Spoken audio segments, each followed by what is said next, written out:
On to the bot lane. Okay, bot lane. I like that. Keeps it nice and simple for us to focus on.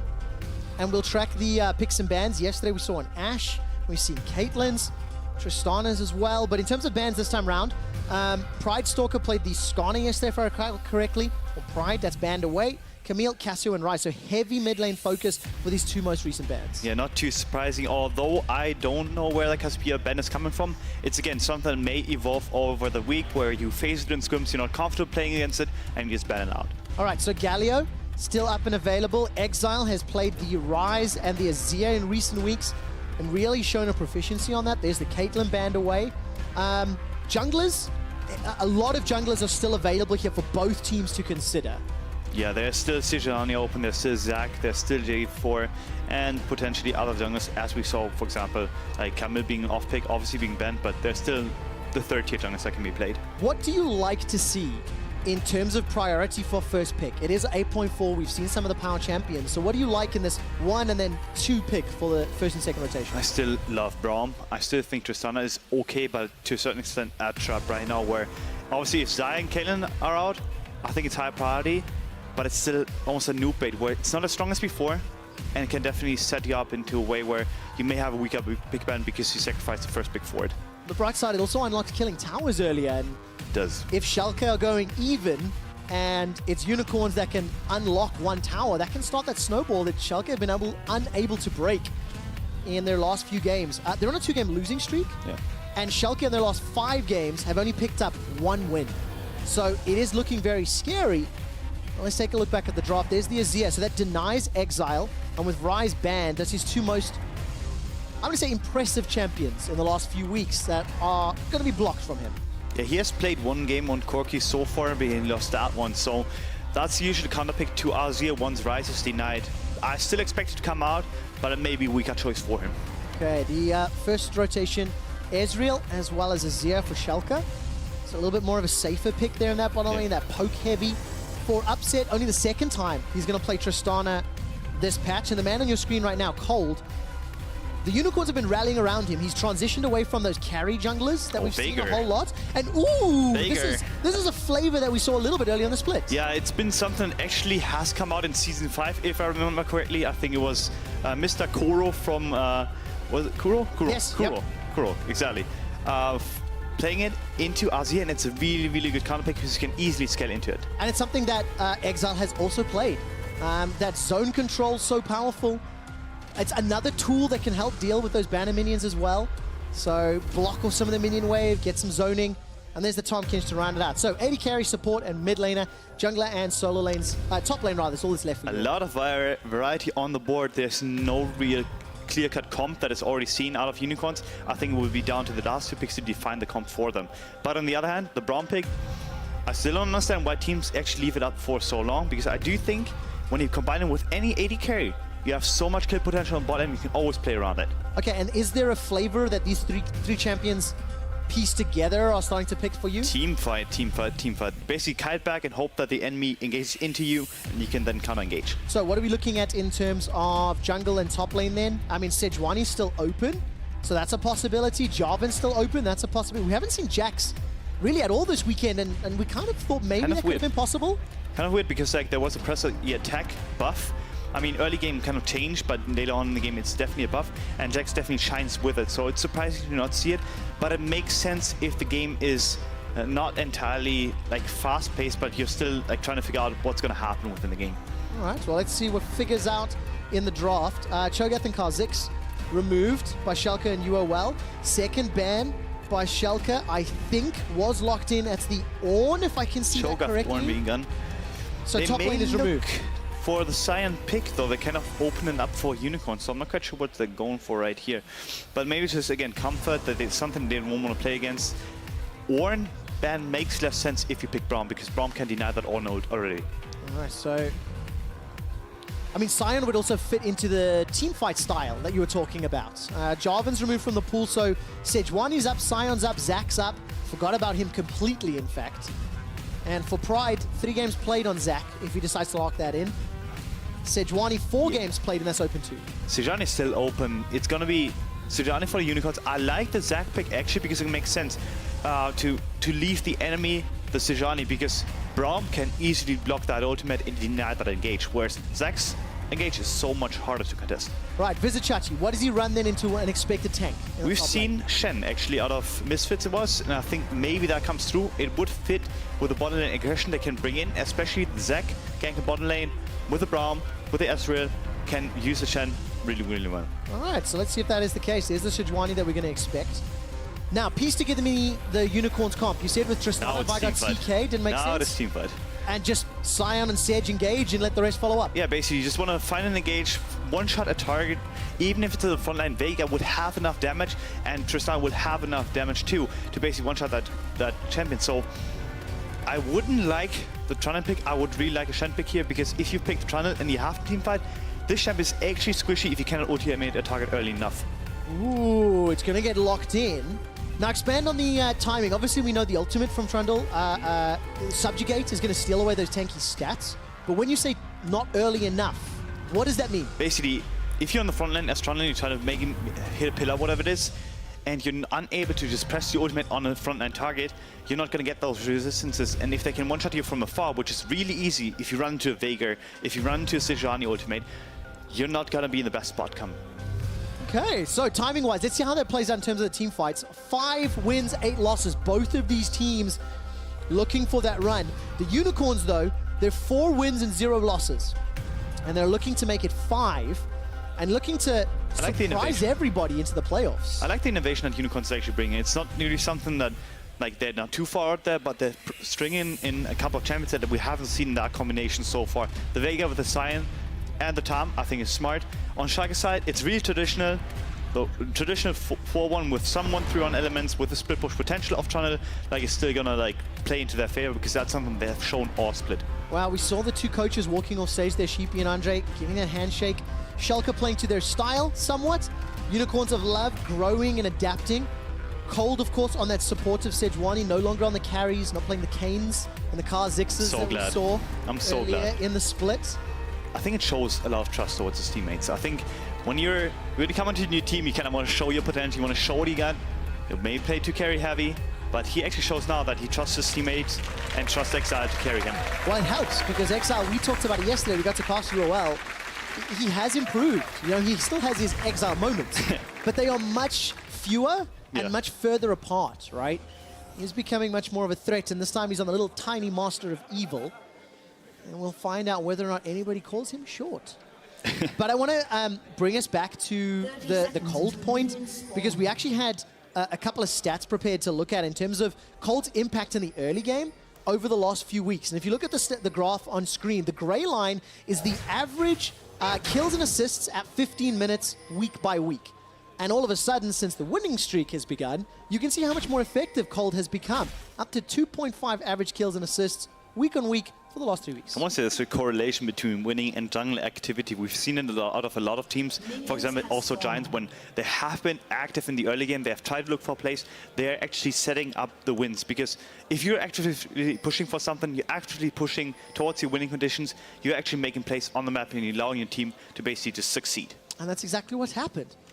And it's also interesting because I'm sure many of the Love Hurts crew will remember, and anybody who's watched UOL games, they've actually made mistakes in the early game. They've been punished at times. You know, there's been sort of bad invades or people caught out. And despite maybe giving up an early advantage, they always bounce back.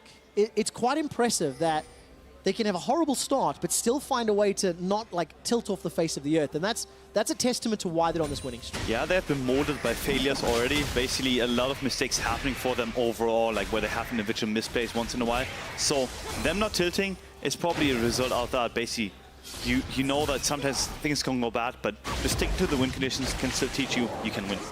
All right, let's see what their win conditions will be. We talked about the team fights, talked about the laning impact, and amazing, you get to play a fun mini game with us. Okay. When you join the caster desk and you have a fun champion like this Veigar or a Nasus, periodically, I'm going to say, how many stacks does Veigar have? And I'm supposed to guess? And no, you've actually got a computer. You can check. That's and then boring. You give me the exact number. Okay, this is like Caster 101 here. So Caster 101. So we'll keep track. Thanks for that introduction. And we'll see how effectively you can farm. He currently has 5 stacks, 7 stacks. I'm also going to play the the 8.4 mid lane itemization game with you. Oh, that's another fun game. Where does a Veigar go? That's a good question. I think that for him, Loons wouldn't be the worst choice. He definitely cannot use the mana-heavy items like Xerath, for example. I don't think it's a good choice on him because he cannot spam spreads. But Ludens, potentially Morellos, it really depends on what he's going for. CDR stacks, basically helps you stack that passive faster, so it's a good choice. But we see a roam from Totoro towards mid lane. Oh, Kold is waiting in the wings too.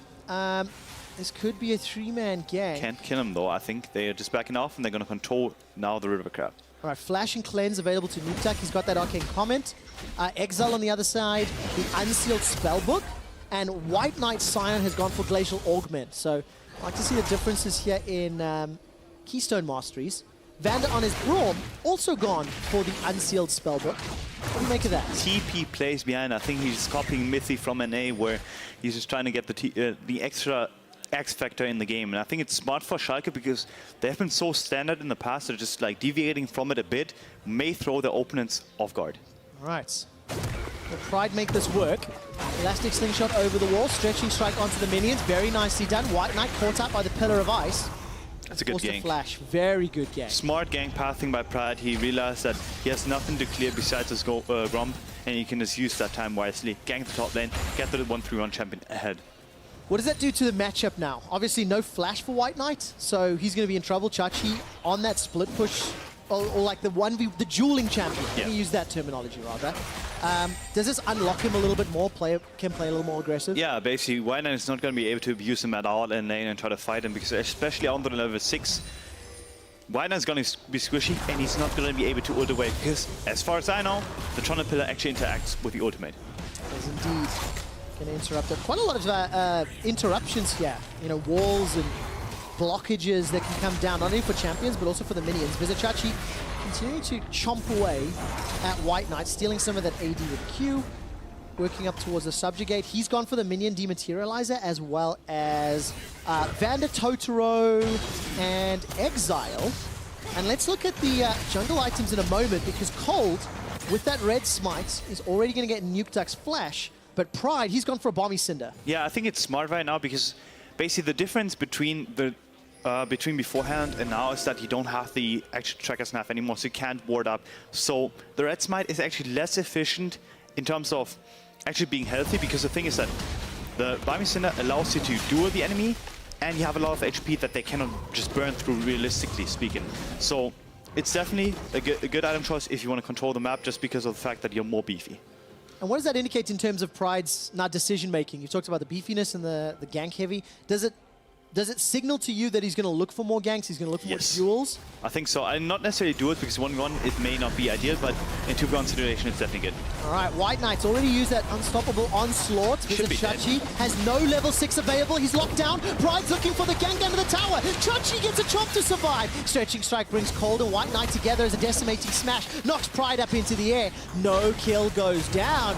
And Pride was just there in the nick of time. Finally, we're seeing some action towards the top side of the map that has been abandoned so far in every match that we've seen on 8.4.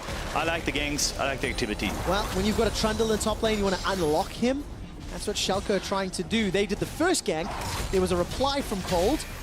And now Exileh's going to get that baleful strike. Connect to NukeDuck. There's not a lot of damage. He's like a bird in a cage at this point. He's sitting there waiting for the cage to run out and just hopes for the best. I stole Baby Cage from Rivington. He used to call the Event Horizon and the Camille Hextech Ultimatum the Baby Cage. Okay. And the reason you could get away with it, not both of them were sort of in meta at the same time for a very long time. Okay. So you could just use the same terminology, but now I'm a little screwed, because now I want to call the Event Horizon the Baby Cage, but I've just spent an entire Camille game doing it. So I have to come up with something else. Maybe the Bird Cage is what I'll steal yours, amazing. But that's pretty tough, unless you're playing against Azir. It's only in that scenario. But yeah, like, Rivington is a smart man. He is indeed. He has some of the best one-liners in the game. And by the way, that Bird Cage is not holding NukeDuck back. He's up 20 CS already. and he's been ganked multiple times. I mean, that is impressive. Yeah, not sure if this matchup is supposed to go this way, so NukeDuck just showing his lane expertise and understanding his matchup perfectly. I think that's important too, because NukeDuck has struggled a little bit in recent weeks. You know, at the beginning of the split, he looked dominant. I distinctly remember myself and Deficio saying it's the year of NukeDuck. And unfortunately, over the last 2 or 3 weeks, that hasn't really been the case. Amazing. Yeah, I'm surprised by it. We've seen NukeDuck for a long, long time now in the USCS, and while he had success in the 2013 run, for example, with Lamb Dogs, he also had some success with Vitality in the beginning of Spring Split 2016, and some success with Rock in 2015, but there was never this breakthrough again where after 2013, he just seems like a player within the USCS, not someone that is a dominant force. Yeah, exactly. And despite all the players really, really talking extremely highly about his ability, the threat, so many mid laners compliment NukeDuck's playstyle. He's Rarely on safe like a playoff team lane, but look at this. Locked inside the cage, but it turns out Exileh is actually the one in trouble because those Sand Soldiers don't care. I think mid laners may sometimes misevaluate like RP with skill, because like I think that NukeDuck, his lane is phenomenal. He's always been a great laner. He's always been able to just play towards his matchup and execute perfectly. Similar to obviously Bjergsen plays in NA. I think that may be the reference, but he has yet to unlock that next step where what Bjergsen, for example, does, roams towards side lanes, understands the map. That's something that NukeDuck has yet to show, and I want him to do that. Let's see if he can do it in this matchup. I mean, he's definitely got pushing power into the Veigar for now. Has a champion that can impact those side lanes, or Pride can also come to play around him a little bit. Gank from afar. He's gone for the blue smite over Kold's red smite. We talked a little bit about this yesterday. What's your preference in terms of this matchup? The Sejuani, the Zac, red versus the blue? I like this blue smite a lot on Zac. I think for him, it's just to go to gank, gank, gank. So basically, especially unlocking the Trundle is easier if you have the blue smite to shut down the Sion. So red smite is a weird choice, I think, for Sejuani in this game too. I think it's not really ideal because there's no one necessarily to do it. You're not going to face the Trundle. You're not going to face the Zac. It's going to be short duels, having the blue smite and able to shut it down. Well, let's see whether or not this red smite pays off, because Vizicsacsi has sidestepped the ultimate from WhiteKnight. There's a Glacial Prison available to Kold. He's already used it. Locked Vizicsacsi down. Subjugate is building up a lot of regen, but first blood available and secured by Kold and his red smite. Just as I was speaking badly of the red smite, he uses it to get the gank off because there's no way the resistances are going to stop true damage. No, there's not, but it is at the cost of an Infernal Drake. So what do you prefer, First Blood and the gold to your jungler, or Infernal Drake for your team and some of that scaling? Let's put it this way, I think if Unicorns got the Drake and Schalke would have gotten the top kill, I think it would have been beneficial to Schalke, but in this case scenario, I don't like it for Unicorns. But yeah, we should rewatch the gank because he misses the ultimate, but it doesn't matter. He gets ahead of Vizicsacsi, he sets up the gank, and there's easy execution on it. And if you look at the minimap, Exileh's making his way up to the top lane. Part of the reason so sad that Unicorns have picked up this winning streak and continue to improve is their team play. Yeah. Yesterday it was team play that allowed them to win, even so they had a few missteps in the mid game.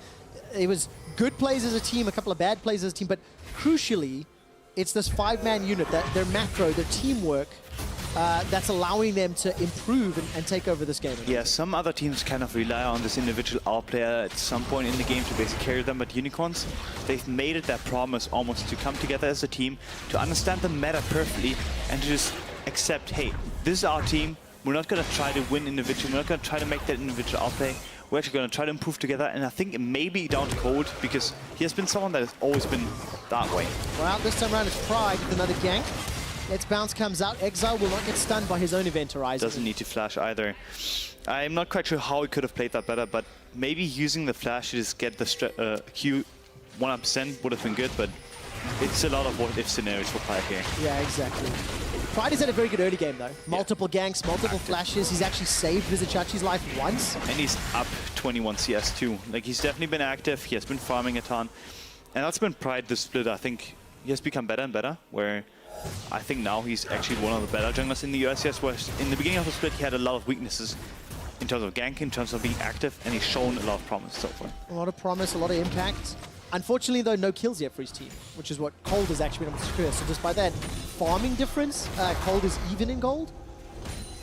And for Pride, there was quite a lot of hype around him coming in. You know, the Schalke squad had this like undertones of optimism from the public as well as the broadcast. And they've looked like a very clean team at times, but not like a team that's able to make plays like this. Hugely proactive, maybe a little bit risky at times. Vander and Upset are running for their lives, but Samux is pretty easily winning that duel. While on the back end, Vander's just going to get run down. Kold with his second kill of the game. And Upset with flash and heal, he'll be able to escape. Pride gets locked down, eats a Baleful Strike and Dark Matter, but it's another, what looked like pretty easy kill for UOL. Not just a creative pick ban, but also a creative approach to gank and using the Tahm Kench room head to get behind the enemy bottom lane and abusing them that way. Really smart play by UOL. And just to go back to that Schalke point, you know, it feels like they're trying to play the perfect game, the safe game. A team like UOL, they've got this mentality amazing that if it's a 50-50, it's in their favor. Yeah. Do you think that's fair? It's definitely fair. I think there are a lot of ways to describe it. That's one of them. Unicorns definitely always think they're the ones making the play, and they're always going for everything that they can, basically. Because they started, right? Yeah. So that's what gives them the advantage. Yeah. What do you think of this gank here? Beautiful. I think that obviously the ult placement could have been a bit more idea, but that's just nitpicking at this point. The CC combination from both Totoro and obviously the Sejuani coming in is just a pretty sight to see. And then, of course, on the flip side, Schalke, if it's not a 70, 80, 85% like chance of success play, it feels like they don't tend to do it. They don't put themselves in that risky situation. Yeah, I've never seen them go for 50-50 whatsoever because they have been such a calculated team, and I think it may actually harm them to a certain extent where... Ooh, nice little engage. Yeah, Exileh is caught up. Pride made that look sweet. Exileh is running for his life, and the True Shot Barrage is sidestepped. He will eventually go down to NukeDuck, but that combination between Pride and NukeDuck was gorgeous. Pride's mechanics have always been on point. We see it now in the Zac flash, basically securing the stretching strikes. Just how you're supposed to play it. Get behind them and just use the ultimate to pull him back into the team. And so crucially, the kill was secured by NukeDuck there. Flash over the event horizon and bring him back. Yeah, it's just one way to do it, and then we see the Azir knock back too. He's basically back in the enemy turret. Also, Upset already being in lane means that was called pretty early on. Strategy put down. Vander's going to get caught out by the Glacial Prison. Stand behind me, I think it's already been used. Totoro's being tagged. The Grey Health has already been popped. Forces this defensive flash in a 3v2. Vander and Upset outplay once again. And his Herald is about to run out. He has to spawn it right now. Well, that's not may not be cancelled, but the huge amount of use. What do you think of that? I didn't like the gank because I think the setup per se wasn't ideal. The thing is, if you're playing Sejuani, if you pop the ultimate first, you're not going to be able to combo that CC again, and that just limits your play potential. That's exactly what happened. Oh man, Totoro gets tagged by Winter's Bite. He gets deaded. Upset will be donated the kill, and that means Schalke's 2 kills have gone to their carries. Yeah, that's just overstaying, getting greedy with recoil. Shelly's still trying to hit that turret though. But amazing. Upset and Vander did this yesterday as well. The 2v3 outplays, the reactions, using every single one of their abilities to maximize their survivability. Yeah, I think all of the Schalke members have basically been players that have been playing to the lanes perfectly. It's not like something that you see every day where you can basically guess whatever that team is going to bring in, and every lane is going to bring in every single game. Vander and Upset have been a decent but consistent bot lane. Yeah, very, very true. And as we see Exileh, still down 20 CS. We've gone 16 minutes in. Schalke, 1,000 gold up. Amazing. You can sense the question that's coming. How many stacks does Exileh have on his Baleful Strike? That's a nice 123. So he has 123 ability power on top of it. Well, let's see if we can blow up NukeDuck. The answer is no. We also quickly saw the jungle proximity, by the way. Kold 47%, Pride 30%. So the time that Pride has spent around his lane feels pretty productive. Yeah, he's been effective. And he's been farming very well to boot as well. Vizicsacsi, by the way, even on CS, he just uses that subjugate. So we're well and truly moving into the mid-game. And the 2 team comps that are about to fighting are definitely happening. Unicorns are still looking for the engage. The Infernal Drake is helping out. Here comes Vander and Upset. Now Totoro and Kold are running for their lives. Exileh gets spat out from the Devour, and Totoro won't even get to pop his Grey Health. Schalke will get their 3rd kill of the game. They might get their 2nd Infernal, unless Unicorns can pull off some miracle steal, but I don't think they will. Yeah, while that engage was going on, Samux got caught up on the bottom side. He couldn't have his team. He had to burn his flag, and there was no way for him to follow up. 4v3 for Schalke, easy execution. 2 Infernal Drakes, 3 kills, 500 gold in the lead, and this is a replay. Yeah, you're basically walking the river, you're hoping for a bot play, but you get caught out in the middle of it. There's no way for Samux to follow up. We see him on the bottom side, and they're trying to kind of counter it by engaging onto Pride, but there's no way they're ever going to kill him with his ultimate up. None whatsoever. Messy team fight, and that's sort of what we've talked about. Schalke, when they've got the control, the play, it looks really good and clean. Unicorns will still commit, even if it's risky. They're not going to get anything here. The counter TP coming in. They're going to pull through with it. Oh man, this is another huge team fight. WhiteKnight's already there. 5-man stack on 5-man stack. WhiteKnight's going to flash for his life. Upset is already down. Now it's up to NukeDuck. Vizicsacsi's going to get chunked out. His subjugate is used, but it's not enough. Schalke teleported in for the reply. Exile's running 1v3. He's looking to take out NukeDuck. The Primordial Burst is available. Pops Pride, passive. Baleful strike into Dark Matter, and the Comet follows Vander. Not enough for the kill, but Samux takes him down, and Unicorns, they hit right back. Yeah, they finally got the play that they wanted. The double TP finally paying off because no one expected them to keep going. What is this? Unicorns with the dive. They go all the way down and they pick up another kill. That's what we've talked about. When Schalke is not in control, they are unresponsive. They don't know what to do. They don't expect what the enemy is doing, and they're paying for it. Man, I don't expect him to keep chasing. They even pushed NukeDuck all the way down to the bottom lane. Yeah, they just keep going. They don't care. It's the 50-50 in the end. Oh man, chase, chase, chase. And at the end of it, it's a 2,000 gold lead. Okay, make some sense of this for me, Amazing. Okay, so you see the double TPs coming out behind them. That's why you see the response TP from Chachi. I was questioning in the beginning, but it makes sense. Sign is in the middle of the river. Exileh is behind him. There's no way they can get out of it. The cage is going down. No way to get out. So Unicorns just better positioning. They end up punishing Schalke. Despite the reactive flash, despite Vizicsacsi being out of position. Man, I can't believe Exileh just so confident to chase into 1v3 like that. He doesn't care. Like, he sees that Braum is Zach can't really jump in again because he would die.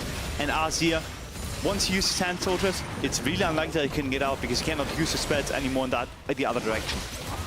Well, this is the type of plays that helped garner a lot of Unicorns fandom. To expand on that in a moment, let's bounce. We'll pull a couple members of Unicorns backwards. Pride is in trouble. No passive remain. And the Nash is about to spawn right now. For Unicorns, it should be an easy transition into it. Get the top side control, walk back to Nash, bait it. No teleport for Vizicsacsi at the beginning of this game. Shox and Deficio talked us through the legacy of Unicorns of Love, the playoffs that they've made every single split. And it's crazy games like this, crazy play styles like this, and sometimes some crazy picks as well, that built this organization, the fandom and the legacy that they have, and you can see they're going ham because they don't want to go home. On that too. He's kind of uncertain what they can do. They're trying to contest the river. They're not counting the members. They're not thinking about the fact that Exileh is mid-party, that Upset is not even moving at this point, and quite frankly, they look slightly tilted. Can they recover? That's the real question, because it is only a 2,000 gold lead. Now at 20 minutes, that is fairly sizable, especially when it's 3 towers to 1. Samux takes it out, but the main tipping point all weekend long has been Baron. Oh, screw anything like that. Just another team fight. Totoro's running for his life, going to get cut off by a pillar of ice. This time around, Vizicsacsi's now going in 1v5. Where's the support? He's not going to be in time. Chachi's running away as the unstoppable onslaught comes in. Vizicsacsi's down. Bride's going to go low. Stretching strike connects, and despite NukeDuck, an Upset hammering away on the back end. Their team is being destroyed. Unicorns of Love have had a 4-game winning streak, and they're setting themselves up to make it 5. Schalke is making too many plays on the map. They cannot feel responsible for the play early, and they're trying to counter it, but you're scaling. Just play the game slow. Unicorns perfectly responding to everything, and now they finally get the Nash. Oh, Nash is going to go down uncontested. True Shot Barrage isn't even available to steal. Okay, amazing. Let's take a look at the EU LCS standings. Yeah. It might have to happen after the replay, depending on what production is going to throw up for us. But both of these teams, 5 wins and 8 losses. Both of these teams fighting to actually make it into playoffs. They're not there yet. But Unicorns is the team with momentum. They are playing so well in every single game. Seem to be finding confidence that they didn't have at the beginning of the split. Yeah, winning 4 games in a row does it for you. But for them, they have to kind of be the best team in EU to actually make it to playoffs because they have such a tough schedule. We're going to see later potentially, but they do face Vitality, they do face Fnatic, they do face G2 and Misfits, who are the top 4 teams in the EU right now. So them getting this win is extremely crucial. So tough now for Schalke. On the flip side, Minion Dematerializer, 5 stacks for Vizicsacsi, 4 stacks for Vander, and they've got themselves that Azir Sundus that will help out. WhiteKnight actually, I think, kicked that minion, or it got pulled back, didn't quite see how. And now Schalke, they're going to defend and stall this Baron buff as quickly as possible. Unicorns are barreling down mid. Yeah, if you wait and don't clear the wave for ASAP right now, you can actually go for the mid lane turret. They cleared the wave a bit too fast. The Baron minion should be exposed, but there's no one to hit it. Oh, they use the minion Dematerializer. One is down. All right, so one has been Saved used. it. No cannon minions up. Samux gets tagged by a tower shot as well as a mystic shot. And that Event Horizon is going to play havoc on Schalke's ability to re-engage. But it's about stalling, it's about defending. Maybe that mystic shot can help out. A little bit of long-range Q poke onto those banner-empowered minions, onto those Baron-empowered minions as well. Yeah, it should help out. The thing is right now, though, they get a free Infernal, and because the Baron minion is kind of down right now, you have to reset again. You have to understand, hey, we cannot just rush it down mid lane. We actually have to go to a side again. Okay, we're going to look at some of those numbers after this replay that we talked about. And of course, this was the setup towards Baron. Yeah, they think they have an easy pick on Totoro, but right now, the chase stops. You didn't get the pick. Why do you TP behind? You don't need to do this. There's too much effort into trying to make a play. You have the counter king from WhiteKnight always coming in where he just runs into the team and destroys everyone. There's no... They may have thought that he would not be able to get into a team fight, but we know what Sion can do. He can just turn on the bus and run in. That's exactly what happened. The bus mode comes in. WhiteKnight, by the way, 0-0-4. Kold, the man that we looked at the beginning of the game, the impact for the team, he's got 100% kill participation, 4-0-6. And Samux is getting back to his carry form, 4-0-4. So let's look at those standings where we can see Unicorns of Live and Schalke and how they're fighting to make it towards playoffs. Look on the right-hand side of your screen how tight it is. Giants, Rocket at 6 wins. That's where Unicorns will tie themselves. They were 1-8, for goodness sake. And they're on the verge of becoming 6-8. That is incredible, mind-boggling.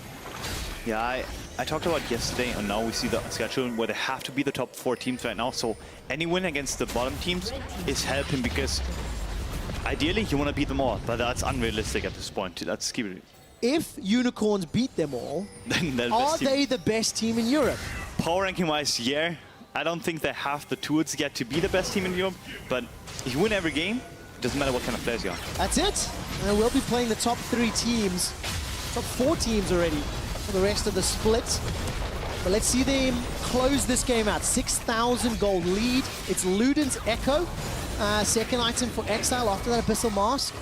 And Unicorns are now sieging. By the way, it was an Infernal Drake they were able to pick up as well. So 3 Infernals in a row this game. Definitely a lot of spiciness when both team comps want a team fight and they want to contest the whole time as well. But you have to think about the Veigar stacks. Oh! It gets exactly even better for them. And just bring it back. 260 stacked at this point, plus the... How many % is it from the Infernal Drake? Oh, a whole lot. I'll get you the exact number right now. It is 8% with a single stack, and it's 16% for the 2 Yeah, I can't calculate the amount of damage I actually get out of that now, but definitely really, really good for Unicorns. Well, if I were to say, Maurice, guess how much ability power Exileh has at 26 minutes with his items and an Infernal. Well, how much AP would you guess? Just throw a value at me. 450. Oh, wait, no, 500. There we go. Next time we click on Exileh, if the observers can, you'll see he has 519 ability power. Oh, smart. At 26 minutes, which is terrifying. I definitely didn't check that beforehand. And his Baleful Strike will hit up to 1,200 magic damage right now.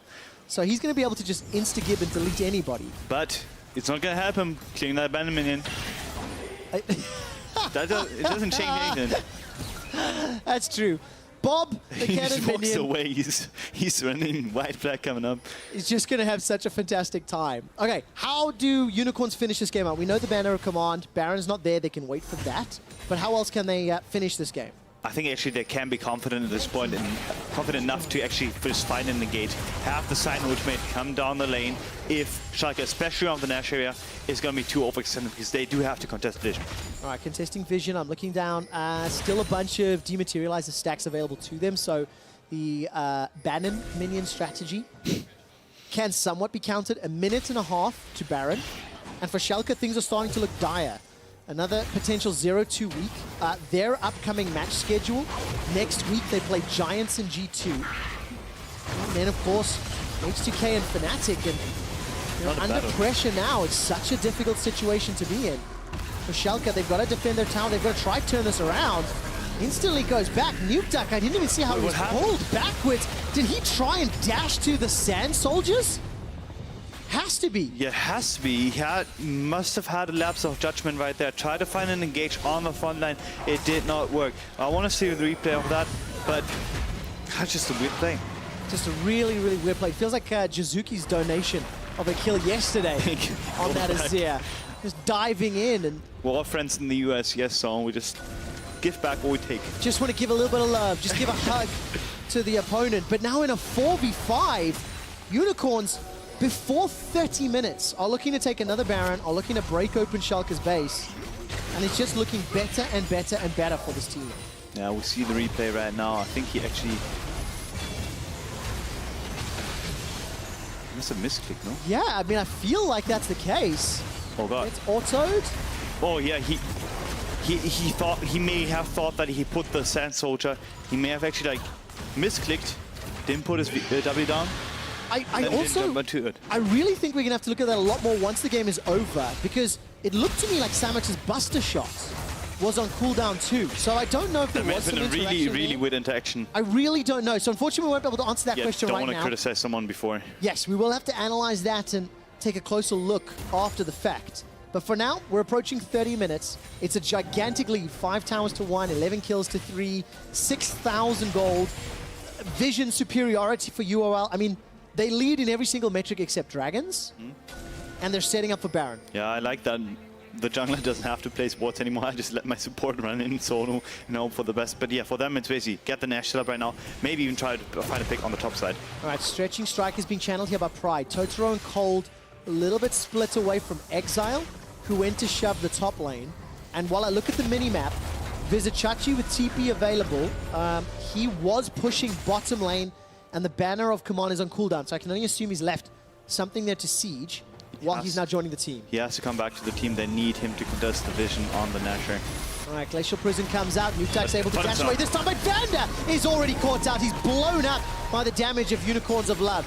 5v4 now, and Unicorns are going to be able to set themselves up for a Baron. Yeah, Schalke is so scared to just walk in as a unit because Unicorns have such a good teamfight comp. Vander goes in alone, gets picked off. Yeah, he really does. There's some siege potential, some defense potential here from Schalke. They've got a lot of damage if they can stick to a target. Exile's Event Horizon is down. Vizicsacsi puts the pillar in the pit, and Pride no vision stretching strikes over. This is very, very split. Unicorns, they're not committed to Baron yet. And Kold is being taken out. Well, take a look at that. The Let's Bounce actually takes him out of the pit. Kold is going to survive. Pride's going to go down. Vizicsacsi hops over the wall. Blast cones to safety. Buys some additional time. This is at the cost of Pride's life. Unstoppable onslaught from WhiteKnight. Right, is it enough to stop the Baron? NukeDuck is now zoned away and pushed away. WhiteKnight's looking for the decimating smash. Vizicacsi's going to come back up. Gigantic crit to the face. Flash for flash. But Kold and the rest of Unicorns, they cannot start the Baron. This is messy. Schalke, they've stopped the Baron. That's all that matters. Vander's been able to respawn and rejoin the fight before it's even ended. Now the Abyssal Voyage is taking Totoro and WhiteKnight behind, but there's nothing more that comes from it. Schalke is a bit of an beneficiary of a lot of split calls by Unicorns right now. They're not quite sure what to do, but they're starting the Nash again. All right, 6 seconds before Pride respawns. That means there's no smite for the defense. True Shot Barrage has already been used. Vander trying to catch out WhiteKnight, but the Baron will get secured safely at the end of it all. There's a 10,000 gold lead in a very, very chaotic passage of play. Yeah, after Vander goes down on the pick, Pride has no vision whatsoever. They should have waited for the pillar. He jumps in early, tries to get Kold out of the pit to basically deny the smite and basically get a kill, but it's not working for them. Kold is still tanky at this point. They get Pride down, return to the Nash later on. And what are the communication like in team fights like this? How do you possibly make sense of it? It's basically just, you kind of have an expectation coming in when you set up a Nash, how the team fight is going to go. When it's really split, you basically just talk, hey, I'm being caught out right now, come to me, come to me. These are the communication patterns we have. It's not really that specific. If it's chaotic, the communication is going to be chaotic too. Yeah, that definitely felt that way. But it was Unicorns that come out with the win. They got the Baron, they got a second Dragon. If you look down your itemization, by the way, Samux, Bloodthirster, IH, Static Shiv, and Rapid Fire Cannon. That boy hits like a truck. Yeah, he does at this point. Tristana is still a really, really good late game champion. Nothing changed in 8.4. Him having so many items at this point doesn't even need the last whiz right now because the frontline isn't even that tanky for him. Oh, it's not. Where is the Dematerializer or the Banner of Command? Not used just yet. I'm looking at the cooldowns. That cannon just gets popped away. That one was used, and I think it was Vizicsacsi that took it out. Event Horizon actually catches Vizicsacsi inside that CC chain. Here comes Pride, interrupted by Kold. Very nicely done with that Arctic Assault. Cannon Minion is firing away onto the inhibitor turret. It finally goes down. Vizicsacsi once again locked down, popped down, blown up by Exileh as well as Kold. And WhiteKnight runs forward at the ultimate. The inhibitor is broken. The Unicorns, they're looking for the win. They can actually look to finish with the Bandit Minion in the back. They got Chachi down for free. There should be no contest possible for Schalke unless they win a teamfight miraculously. It's a 5 versus 4. It's going to have to be ridiculously miraculous.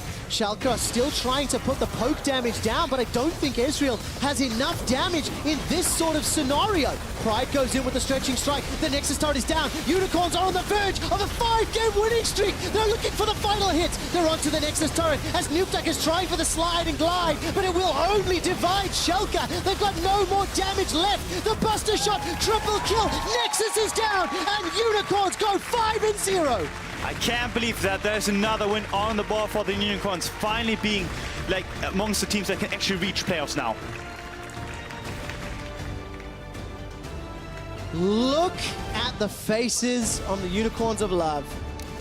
Celebrating. And they're happy. And they should be. This game, even though it looked shaky early, they found the place that they needed to, and they executed in the mid to late game, which is the important part, because no game is decided by the early game. It did not look possible that Unicorns could be in this scenario, in this position. I'm surprised, man. This team was like discounted in the pre-split power rankings after a few weeks of games, but they're just finding really impressive performances and development. Yeah, it's, as we said earlier, it's not just individually where they've been performing better and better around Exileh, around Samux, around Kold, but as a team they have looked great. They are looking for plays. They're actually understanding the game on a high level, which is something we couldn't say in the beginning of the split. They're now tied 6 wins with Giants and Rocket, as well as UOL. Giants and Rocket, they started the split very, very well, and now they're on a topsy-turvy ride. There's only 2 weeks left of games after today. Only 4 games left for each of these teams. But look at Sheepy. He's so hesitant. I don't know if he's surrendering or celebrating. I don't know what those hands mean. Jazz hands, man. But let's turn our attention to Schalke. After, of course, Sheepy having a chat to UOL Dad. But yeah, what does this mean for Schalke now? It's really hard to say. I think they have to somehow regroup and really win the last 4 games, because that's going to be the focus. But if they keep up the performance from today and just a general almost like apathy, if I would call it anyway, they're not going to do it. They really have to find more active ways of winning the game, because so far they have shown nothing but passive play and passive farming. And if you're a team that is almost like slipping down to the bottom now, you got to fight for your victories. Yes, really, really do. As it stands, 5 wins and 9 losses for Schalke. It's becoming very, very difficult. For you guys at home, though, let's turn our attention to player of the game. Jump onto Twitter, go to @LOL Esports, go look at the poll, and you have to actually vote on that poll. The 3 options for you: Samux, Exileh, and Kold. Thank you very much. See who you're going to vote for. Anyways, coming up next, we've got Misfits Gaming taking on H2K. Is Senkux the key for Misfits? Amazing will give you the answer. Before that, though, tickets for the Spring Finals on the 7th and 8th of April are on sale at eu.lolesports.com. Go check it out. Before then, let's have a little preview of the Fischer's Pulsar. Det handler om arven, hvor forfædres ære, de ofre, der smede vores land. Det handler om Valhalla, krigene kæmpet, kysterne raided. Det handler om den lidenskab og det engagement, vi dedikerer hver dag. Og det handler om blodet, sveden, tårne, forarven i vores store nation.